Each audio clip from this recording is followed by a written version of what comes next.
Hi, Christmas ഒക്കെ അല്ലേ, ഒരു മുന്തിരി വൈൻ വീഡിയോ ആയാലോ. നമുക്ക് ആദ്യം ചെയ്യേണ്ടത് മുന്തിരി നല്ല വൃത്തിയാക്കി എടുക്കുക എന്നുള്ളതാണ്. വൃത്തിയാക്കിയതിന് ശേഷം ഒരു 3-4 പ്രാവശ്യം നല്ലവണ്ണം വെള്ളം ഒഴിച്ചൊന്ന് കഴുകിയെടുക്കണം. അതിനുശേഷം നമ്മൾ അതിലേക്ക് ഉപ്പിട്ടിട്ട് 1 മണിക്കൂർ റെസ്റ്റ് ചെയ്യാൻ വെക്കണം. അത് നമ്മൾ എന്തെങ്കിലും വിഷാംശങ്ങളൊക്കെ ഉണ്ടെന്ന് പോകാൻ വേണ്ടിയാണ് നമ്മൾ ഉപ്പിട്ട് വെക്കുന്നത്. അതിനുശേഷം ഇതുപോലെ തന്നെ 3-4 പ്രാവശ്യം ഒന്ന് കഴുകിയെടുക്കുക. പിന്നീട് മുന്തിരി കൊലയിൽ നിന്ന് അടർത്തിയെടുക്കണം. അപ്പോൾ കേടുള്ളതിനെ എല്ലാം കളയുക. അതിനുശേഷം ഞാനിവിടെ തിളപ്പിച്ചാറിച്ച വെള്ളം, ഞാൻ ഓൾറെഡി വെള്ളം തിളപ്പിച്ചാറിച്ച് വെച്ചിരുന്നു, അത് ഒഴിച്ച് 2-3 പ്രാവശ്യം കഴുകിയെടുത്തു. പിന്നീട് നല്ല ഉണങ്ങിയ ഒരു ഭരണി എടുത്തു. ഭരണിയിലേക്ക് ഇടവിട്ട് മുന്തിരിയും പഞ്ചസാരയും ചേർത്തു. അതിലേക്ക് പിന്നീട് ഞാൻ ചേർത്തത് നമ്മുടെ ഗ്രാമ്പൂ, ഏലക്ക, കറുവാപ്പട്ട ചെറിയ കഷ്ണം മതി. പിന്നീട് ഗോതമ്പ് പൊടിയാണ്. ഇതെല്ലാം കൂടി നല്ലോണം ഒന്ന് കൂട്ടി ഞെരടി പിഴിഞ്ഞു. കാരണം അതൊന്നും കൂടെ പെട്ടെന്നൊന്നും ആകാൻ വേണ്ടിയുള്ളതിനാണ്.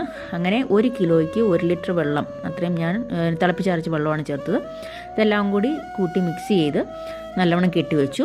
എന്നിട്ട് ഇടവിട്ട് 2 ദിവസം കഴിയുമ്പോൾ ഒന്ന് ഇളക്കി വെക്കുകയാണെങ്കിൽ നല്ലതാണ്.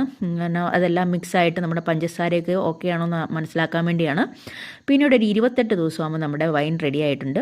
അപ്പോൾ നമ്മൾ ഇങ്ങനെ ഊറ്റിയെടുക്കുമ്പോൾ നമ്മൾ അധികം പിഴിയരുത്. പിഴിഞ്ഞിട്ടുണ്ടെങ്കിൽ അത് ഇങ്ങനെ നമുക്ക് തെളിഞ്ഞ് കിട്ടത്തില്ല.